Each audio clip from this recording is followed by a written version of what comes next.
ఓం శ్రీ జ్ఞాన ఆంజనేయాయ నమో నమః. ప్రేమ అనే అనుగ్రహముతో నిండిన మానవ ఆత్మలు తమని తాము తెలుసుకున్నప్పుడు మాత్రమే జ్ఞానము అన్నది పెరుగును. సత్యయుగం ఆవిర్భవించి అభివృద్ధి చెందాలి అంటే మానవ ఆత్మలు జ్ఞానంతో పరిణితి చెంది ఉండాలి.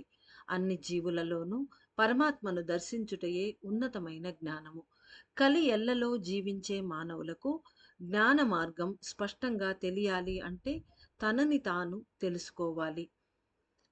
ఎందుకంటే తన ఆత్మ మరియు ప్రాణమును గురించియు, వాటి యొక్క అవసరాలు మరియు వాని యొక్క కదలికలను గురించియు తెలుసుకోలేని మానవులు ఈ విశ్వములోని ఒక అంగమైన ఈ భూగ్రహంలోనూ జరిగే గొప్ప మార్పులను గురించి తెలుసుకొనుట అనేది అసాధ్యమైన విషయం. ఉదయించిన సత్యయుగములోని ప్రాథమిక విధులు అనేవి మానవులలో ప్రేమను వ్యాపింపజేయుట మరియు జ్ఞానాన్ని ప్రసాదించుట అయి ఉన్నవి. సద్గురువుగా నిలిచి మానవ ఆత్మలను విడుదల చేయించుట అను మహత్కార్యమును స్వీకరించి ఉన్న శ్రీ అగస్త్యుల వారు మొట్టమొదట చేసిన ఉత్తమమైన పని అన్నది ఆత్మలింగ పూజా విధియే. 12 బృందములుగా ఏర్పరచబడిన మానవ ఆత్మలు అత్యున్నతమైన శక్తులను తమలో కలిగిన ఆత్మలింగములను తీసుకొని పూజించి సమాప్తి చేసే సమయంలో కలి పలు రూపాలలో నిర్మూలించబడును. ఇక్కడ 12 బృందములుగా అని ఎందుకు అంటున్నారంటే, అన్బాలయంలో అగస్త్యుల వారు ఆత్మలింగం ఇచ్చి పూజ చేసుకోమని 108 శిష్యులకు అలా ఇస్తూ వస్తున్నారు. అయితే 108 కన్నా సంఖ్య ఎక్కువగా కూడా ఉంటుంది. ఇది 12 సర్కిల్స్ మాత్రమే ఆత్మలింగం ఇవ్వబడుతుంది అని చెప్పి ఉన్నారు. కాబట్టి 12 సర్కిల్స్ అనగా 12 బృందాలుగా ఏర్పడి మానవ ఆత్మలు ఆత్మలింగాలను తీసుకొని పూజించి సమాప్తి చేయబోతున్నారు. అంటే ఇంకా మిగిలిన ఒక 9, 10, 11, 12 4 మిగిలి ఉన్నాయి. ఇది లోపల పూర్తయ్యే సమయంలో కలి అనేది పూర్తిగా వేరే వేరే రూపాలలో నిర్మూలించబడుతుంది. అంటే అనేక రకాలైన యాస్పెక్ట్స్‌లో అది కలి నిర్మూలించబడుతుంది అని స్వామి మనకు వివరిస్తున్నారు. ప్రేమ పెరిగి కరుణ అనే వాకిలి తెరుచుకునేందుకై ఉన్నతమైన మార్గములు ఏర్పడగలవు. ప్రేమ నిండిన మానవులారా, సత్యాన్ని గ్రహించండి. 9వ బృందంగా ఏర్పడి ఆత్మలింగమును పూజించే ఒక స్థితి అనేది కలిని పూర్తిగా నిర్మూలించుటయే కాగలదు. ఈ సమయంలో ఆత్మలింగములను తీసుకొని పూజించే ప్రియమైన మానవులు మహద్భాగ్యమును పొందిన వారే అని చెప్పవచ్చును. కలిని పూర్తిగా నిర్మూలించుటకు గొప్ప ధైర్యము, వీరత్వము, శక్తులు కావాలి.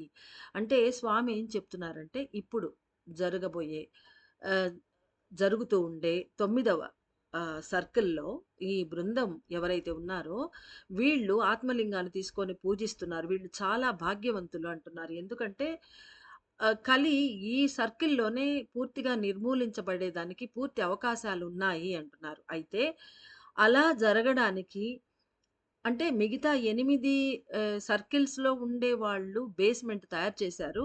ఆ తర్వాత 9వ సర్కిల్‌లో చేసేవాళ్ళు ద్వారా ఆ శక్తుల ద్వారా కలి నిర్మూలించబడుతుంది. అయితే దానికి చాలా కష్టమైన పని కాబట్టి అ అనంతమైన శక్తులు, వీరత్వము, ధైర్యము కావాలి.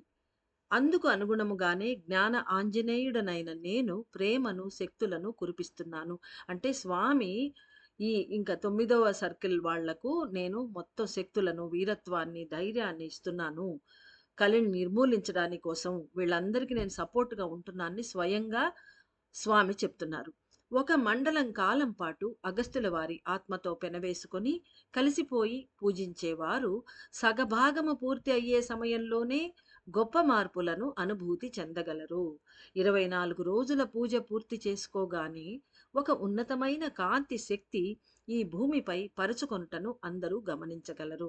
అంటే స్వామి ఏం చెప్తున్నారంటే, మామూలుగా 48 రోజులు అనగా ఒక మండల కాలం పాటు అగస్త్యుల వారి ఆత్మలింగాన్ని పూజ చెయ్యాలి.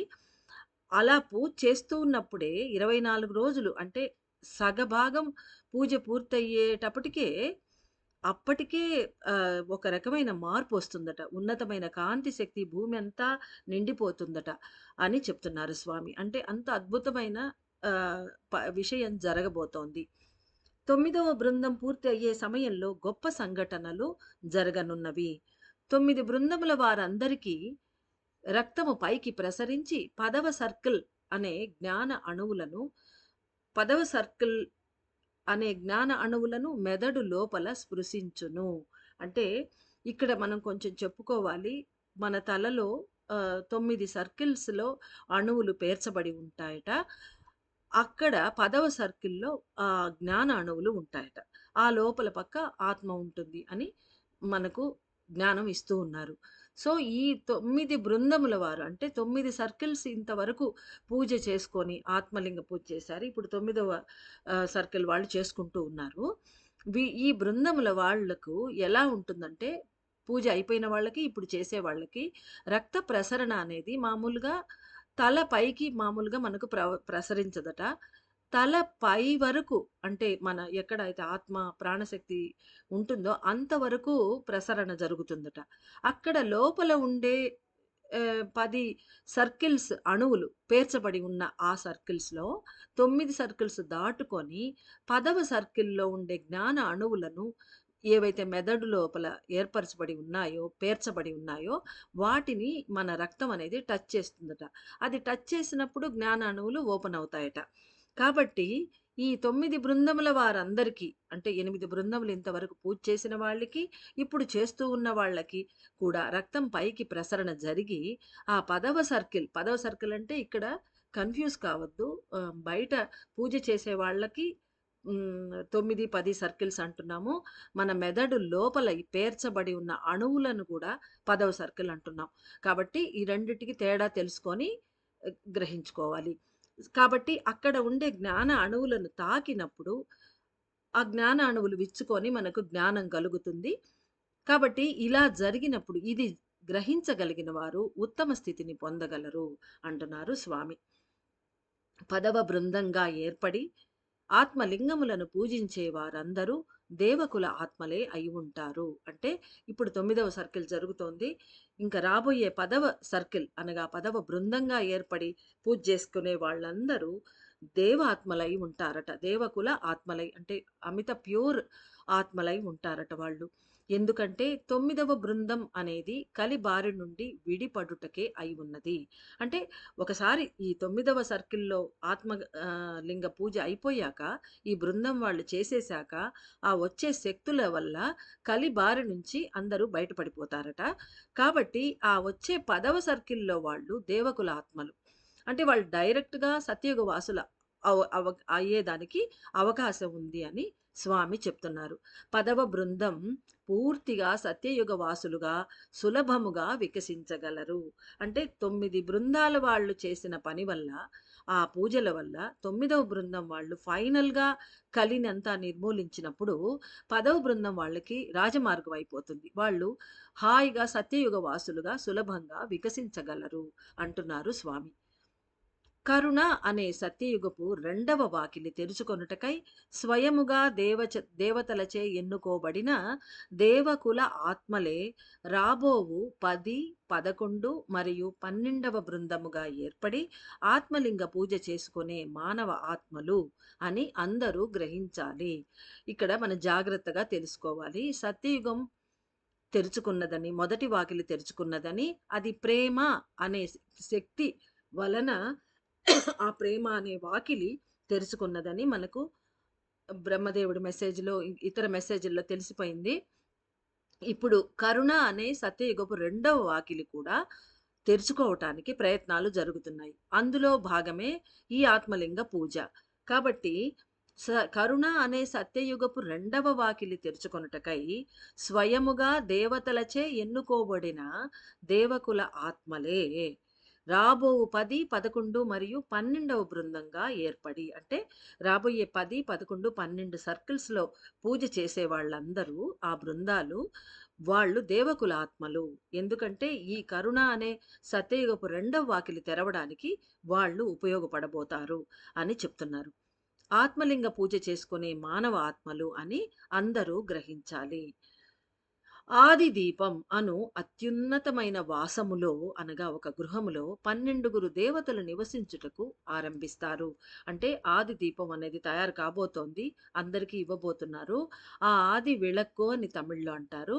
ఈ ఆది దీపంలో ఈ 12 దేవతలు అన్బాలయంలో ఉండే 12 దేవతలు దాంట్లో నివసించటానికి ఆరంభిస్తారంటే, వాళ్ళు దాంట్లో నివసించబోతారు త్వరలోనే. అంతేకాక ఆది దీపం అనేది ఈ భూమండలమంతా స్థాపింపబడి పనులు చేయనారంభించుటకై మార్గము ఏర్పడును. అంటే ఈ 3 సర్కిల్స్ 10, 11, 12 అయిపోతున్నప్పుడు ఈ మంచి విషయాలన్నీ భూమి మీద జరగబోతున్నాయి. కలియుగము నుండి సత్యయుగమునకు మానవ ఆత్మలు త్వరితముగా ప్రయాణించుటకై నేను ఒక ప్రత్యేకమైన వంతెనను ఏర్పాటు చేస్తాను. స్వామి అంటున్నారు. కలియుగం నుంచి సత్యయుగంలోకి ఇంకా ఆ 2 వాకిళ్ళు ఒక వాకిలి తెరుచుకోబడింది. ప్రేమ అనే వాకిలి, రెండవ వాకిలి కరుణ అనేది తెరుచుకున్నప్పుడు త్వరగా కలియుగం నుండి సత్యయుగములకు మనమందరం మన మానవ ఆత్మలు వెళ్ళటానికై స్వామి ప్రత్యేకంగా ఒక బ్రిడ్జిని తయారు చేస్తారట. సటిల్ శక్తివంతమైన కాంతి బ్రిడ్జిని అలా ఏర్పాటు చేస్తాను అని స్వామి ప్రామిస్ చేస్తున్నారు. దీని వలన మానవుల శిరస్సులో రక్తము జ్ఞాన అణువులను స్పృశించి ఇంకనూ పైకి ప్రసరించి ప్రాణము యొక్క గూడులో కూడా పరుచుకొనుటకు ప్రారంభించును. అంటే స్వామి ఏం చెప్తున్నారు? పైన పారాగ్రాఫ్‌లో చెప్పినట్టుగా ఈ 9 సర్కిల్స్ వాళ్లకు రక్తం పైకి ప్రసరిస్తుంది అన్నారు కదా! దానికి వివరణ ఇస్తున్నారిక్కడ. స్వామి ప్రత్యేకమైన బ్రిడ్జిని నిర్మిస్తారు కాబట్టి త్వరగా అందరూ ప్రయాణం చేస్తారు అందులోకి. అంటే ఏంటి? మన లోపల ఇన్‌సైడ్ అవర్ బ్రెయిన్ మార్పులు జరుగుతాయి.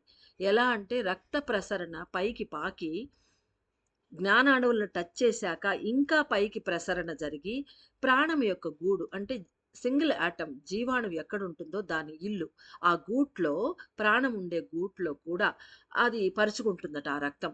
అప్పుడు ఏం జరుగుతుందంటే ప్రాణము యొక్క అనగా జీవాణువు యొక్క గూడు అనబడు పీయూష గ్రంథి అంటే పీనియల్ గ్లాండ్ వరకు రక్త ప్రసరణ జరిగినచో మానవులందరూ మనసు ఒదిగి ప్రాణము ఒదిగి జ్ఞానం పెరిగి ఆత్మలో లయం చెందగలరు.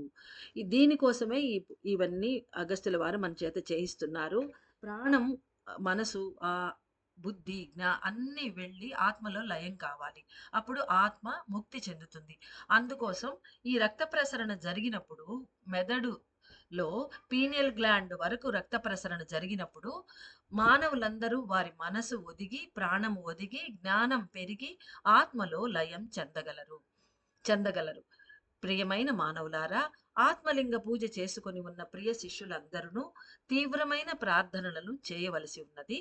9వ బృందం వారు పూజ సక్రమముగా పూర్తి చేసుకొనుటకు 10వ బృందం వారు వీర్యవంతంగా పూజ చేసుకొనుటకును ఉన్నతమైన శక్తులు అనుగ్రహించాలని ఈ విశ్వాన్ని ప్రార్థించండి.